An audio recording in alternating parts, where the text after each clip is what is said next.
So Insomniac's Spider-Man 3 has been confirmed by the Insomniac leaks. And something that I've been thinking about recently is what should they do? Because for most of us, Spider-Man 2 was okay, but it was a disappointment. So what should they do to make it not be a disappointment? The biggest thing that I would do,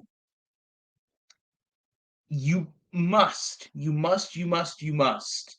have Peter fight Norman Osborn. If you have Miles Morales fighting the Green Goblin, that's not going to work. The story since the first game has been building to Norman Osborn being the Green Goblin. And Peter is the most connected out of any character besides Harry Osborn to Norman Osborn. And he knows Norman on a personal level. So it would mean something to Peter if he's the one that has to fight Norman Osborn. And also, for those of you that are thinking, well, Peter is retired, no, he's not. He's not, he's basically Miles' sidekick now because Miles in this universe is the main Spider Man. And that kind of brings up another point that I wanted to like mention is, I think that's something that people don't talk about is that people are saying, "Well, Carnage should be the villain." No, you see, hear me out here, because Carnage is going to be the villain in the Venom game. I'm calling that right off the bat here. Okay, Spider-Man 3, the two villains, at least what I'm thinking, Morbius and Goblin. Morbius is going to turn the whole city into vampires, and Peter's going to have to find a way to stop it. No, actually, give Morbius to Miles.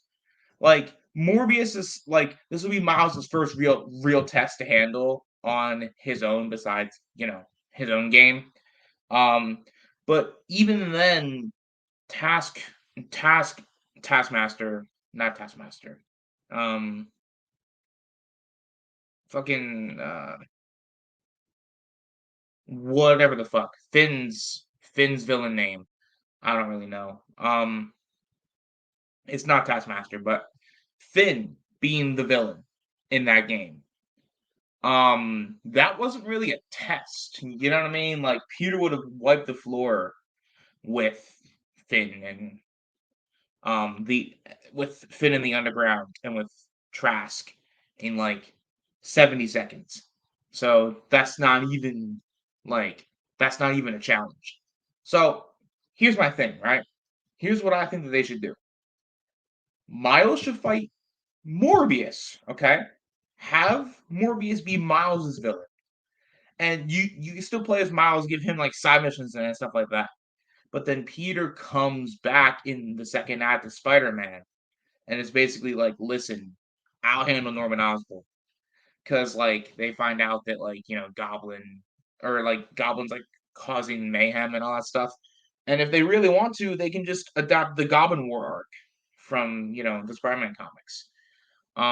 If you're really dead set on doing Goblin and you want to have a citywide thing, just do that. He can even make the anti-Goblin suit. Fuck it, do it. Just, just go balls to the wall with it. Don't just. And I'm saying, dude, I'm wearing, I'm, I'm wearing a Miles shirt. I love Miles, but it cannot be Miles that takes on the Green Goblin. It can't. If you give Morbius to Peter and you give Green Goblin to Miles, that'd be so fucking funny. Like that would actually be hilarious. Like Miles can be helping out fighting like the Goblin henchmen, but Goblin has to be fought by Peter. That's just how it has to be.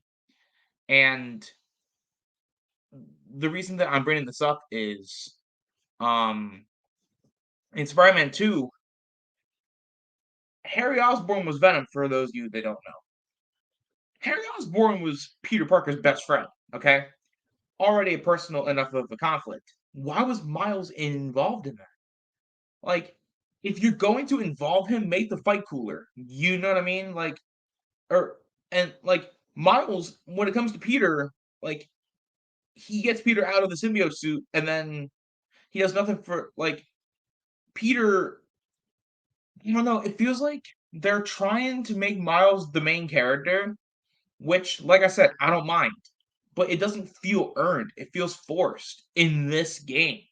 In Miles' own game, he earned being the main character because Miles is great in that game, and Miles is great in the first Insomniac game. But in Spider-Man 2, it feels really, really, really tacky. It feels like, well, Miles is here now.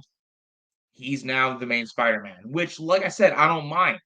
But there's no growth. Like Peter gets zero character development in Spider-Man 2.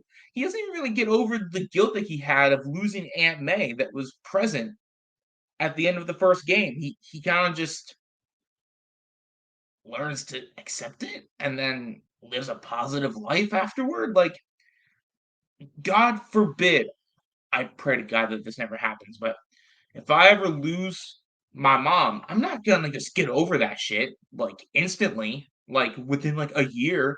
Dude, I would not be able to go on for at least like a year and a half afterward because my mom was my whole life and I don't know what I would do without her. So, but what I'm saying is that I think Miles needs to be the first act hero. And like I said, you can still play as him, but Miles needs to be the first act hero. Peter needs to be the second act hero, the main one. Because I think the problem with Spider-Man 2 is sharing the spotlight did not work out the way that we thought it was going to. If you're not gonna make it co-op with your friend, do not have it be that you can have two heroes involved in the story at the same time. Now, the only caveat is if they do the same thing that they did in Spider-Man 2 with Spider-Man 3, all right, do that. But make it co-op. Make it that you can play with a friend. That'd be great for Liam and I. But make it that you can play with a friend. That's the only way that I think that they can salvage this if they want to keep going with this mechanic. Otherwise, have it be that Peter and Miles like are both playable, but they're just doing their own thing, not intertwined within each other's stories. Because Peter needs his story to finish, and Miles needs to finish his. So if you like what you saw, make sure to like and subscribe. Also, donate to the Patreon. It really helps the channel out. I love you guys. I'll see you all next time. Peace out. Have a wonderful day.